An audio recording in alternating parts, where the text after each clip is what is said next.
Berlatar pada tahun 1300-an di tempat antah berantah, cerita akan berfokus pada seorang samurai kejam bernama Riku yang sedang dalam misi pembantaian terhadap awak kapal di tengah laut di sana.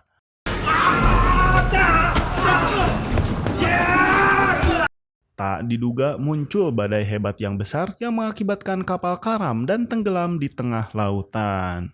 Beruntungnya, Riku selamat dari badai tersebut dan kemudian Riku pun baru menyadari bahwa dirinya sudah terdampar di pulau tak dikenal, di mana kakinya ikut terluka oleh potongan kayu kapal yang telah menancapnya.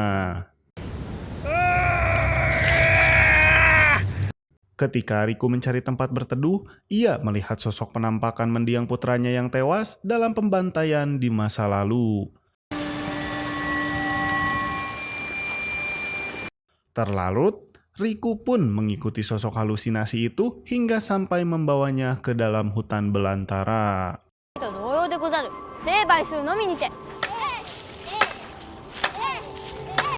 Paginya, Riku terbangun dengan ditemani oleh sebilah katana patah yang menjadi satu-satunya benda yang telah ia miliki. Riku memutuskan kembali ke pantai dan kali ini ia melihat sosok mendiang istrinya yang tergeletak di atas batu hingga menimbulkan penyesalan yang sangat mendalam. Sempat mencoba harakiri alias ritual bundir yang biasa dilakukan oleh para samurai Jepang, ia terpikir untuk pergi ke puncak gunung yang telah dilihatnya dengan tujuan untuk melakukan harakiri di tempat tersebut agar ritualnya dianggap lebih terhormat.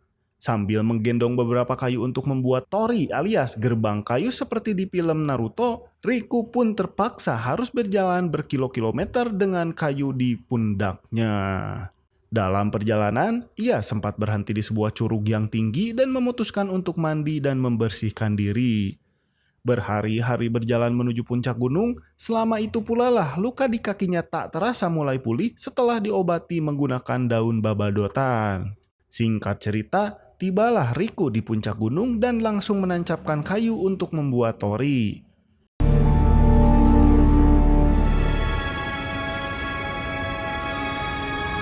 Kehilangan dan penyesalan telah membuatnya tersadar bahwa semua kekejaman yang ia lakukan di masa lalu hanya menambah penderitaan dan kehampaan dalam hatinya. Sehingga cara terbaik untuk mengatasi itu semua adalah dengan mengakhiri hidupnya sendiri. Tetapi inilah yang terjadi. Ternyata Riku diculik oleh sekelompok suku kanibal penghuni pulau tersebut. Ia dibawa ke dalam gua yang menjadi markas utama mereka untuk menjadikannya santapan seperti beberapa korban yang sudah ada di sana. Terlihat juga seorang pemuda bernama Boar yang ternyata putra suku pedalaman yang mengaku sudah menyelamatkannya dari kematian yang sia-sia.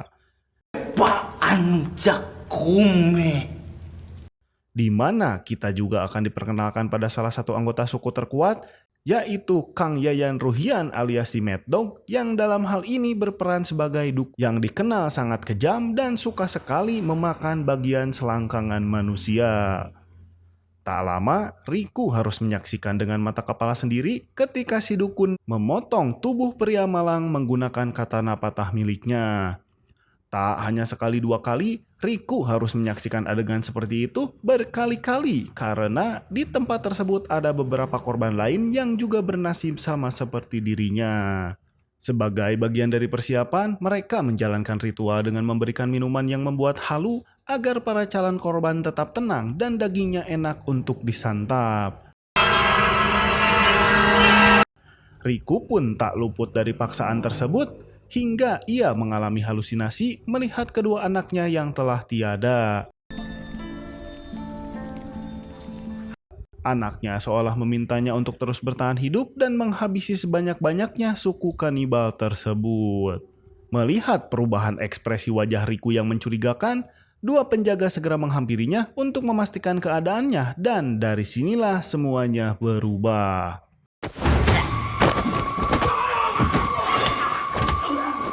Meski sempat kesulitan karena tangan kirinya terikat, Riku berhasil meraih sebuah batu dan inilah yang terjadi.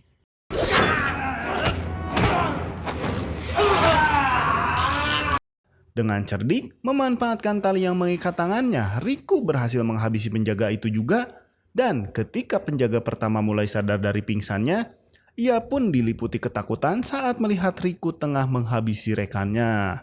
Mereka pun baru menyadari bahwa telah salah memilih mangsanya. Pada kenyataannya, Riku ternyata jauh lebih kejam dibanding siapapun di dalam suku tersebut. Setelah menyingkirkan kedua penjaga, Riku berjalan perlahan menyusuri terowongan di mana hampir seluruh dinding gua dipenuhi lukisan mengerikan yang menggambarkan kekerasan brutal. Hingga akhirnya ia tiba di sebuah ruangan dan menyadari bahwa ia sedang berdiri di tempat pembuangan. Dipenuhi tumpukan tulang berulang dari para korban suku pedalaman tersebut. Pada saat bersamaan, si kepala suku tengah menggelar prosesi penyerahan kekuasaan kepada putranya si Boar.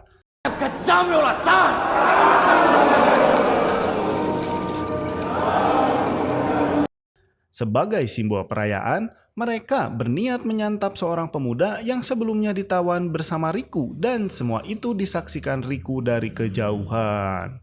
Setelah acara selesai, Boar dan seluruh anggota suku terkejut saat menemukan dua penjaga mereka telah tewas dengan kepala tertancap pada kayu. Sementara itu, Riku sudah berhasil keluar dari gua dan mulai mencari tempat yang aman untuk bersembunyi. Tanpa membuang waktu, Boar segera mengerahkan pasukannya untuk menyisir area pantai. Namun ketika sebagian dari mereka memasuki hutan, situasi pun berubah drastis. Bukannya bersembunyi, Riku justru melancarkan serangan diam-diam satu persatu dan dia pun menjatuhkan mereka. Aksinya belum terhenti, ia kembali menyerang kelompok lain yang bergerak perlahan di antara semak-semak. Dan ternyata Riku bersembunyi di atas pohon, menggunakan busur panah yang ia rampas dari musuh sebelumnya. Seorang penjaga yang panik bahkan sempat berhadapan dengan seekor biawak yang melintas menambah kekacauan situasi di sana. Di sisi lain, sang dukun bersama pasukannya menyisir area hutan bambu dan tepat saat asap tebal tiba-tiba menyelimuti wilayah tersebut, ternyata itu adalah ulah Riku yang sengaja membakar daun bambu untuk mengacaukan mereka.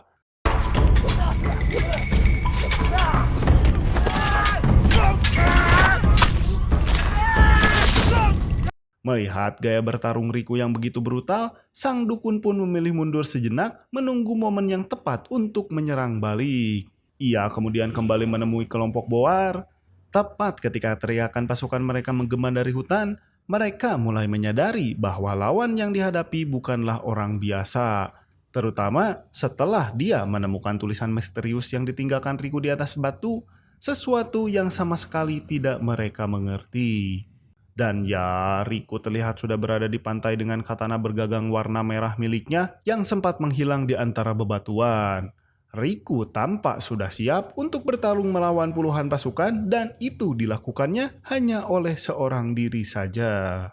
Melihat Riku sudah bersiap dan memasang kuda-kuda, Boar pun langsung mengirim pasukan gelombang pertama untuk menghadapinya. Dan inilah yang terjadi.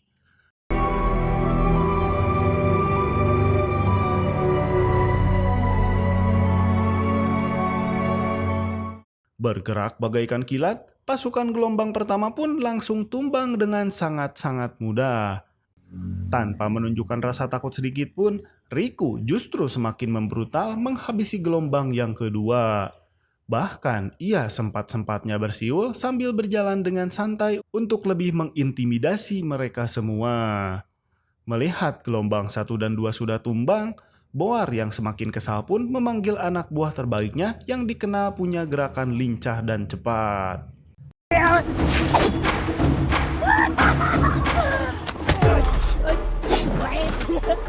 Kali ini, Riku mendapat perlawanan sepadan dari Bontin yang mampu menghindari setiap tebasan pedangnya. Ia bahkan sempat tumbang karena dikeroyok oleh banyak orang, dan inilah yang terjadi. Si Bontin justru terpukul saat melihat adiknya tewas oleh serangan Riku. Amarahnya pun memuncak, membuatnya mulai bertarung dengan lebih serius. Pertarungan berlangsung sangat sengit karena si Bontin terus mendorong anak buahnya maju sebagai tamengnya. Meski begitu, pada akhirnya Riku keluar sebagai pemenang dengan menghabisi Bontin secara elegan. Setelah Bontin tumbang, Riku kini harus menghadapi sang dukun. Siapa lagi bukan Kang Yayan Ruhian alias Mad Dog. Kali ini ia tak bertarung dengan tangan kosong, melainkan menggunakan tongkat khas pedalaman.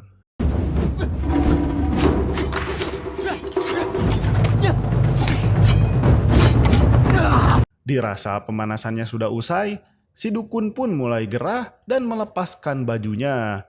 Entah ngaruh apa tidak, tetapi membuat pertarungan semakin intens dan Riku pun cukup kewalahan. Dan mereka pun bertarung habis-habisan. Meski hanya menggunakan tongkat kayu, senjata itu tetap mampu menahan katana Riku yang tak kunjung berhasil mematahkannya.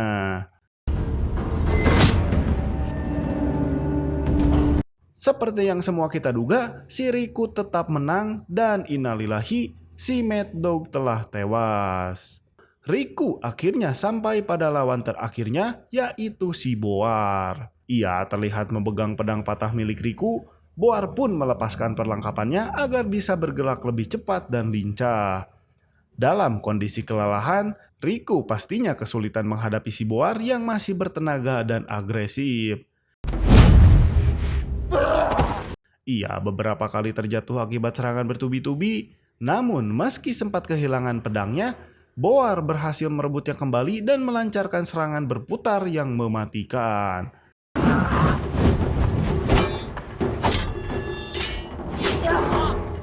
Namun akhirnya, ia terluka saat Riku berhasil merebut pedang tersebut, dan kini dengan dua senjata di tangan ala Zoro, Riku mampu meningkatkan serangannya.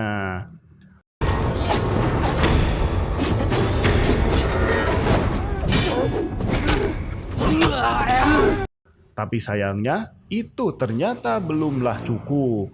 Riku kembali terdesak ketika Boar menekan kepalanya ke dalam air. Engap, dan di momen itu, Riku melihat bayangan mendiang istrinya yang memberinya dorongan untuk bangkit. Dengan sisa-sisa tenaganya, Riku akhirnya mengakhiri pertarungan dan menumbangkan si Boar. Dalam kondisi kelelahan, ia pun duduk di atas pasir menatap kehancuran di sekitarnya. Dan kemudian Riku pun berkata, "Shochi." tamat, ending yang cukup memedogkan. Pesan yang bisa kita ambil dari film ini adalah jangan sampai kalian terdampar di pulau kanibal.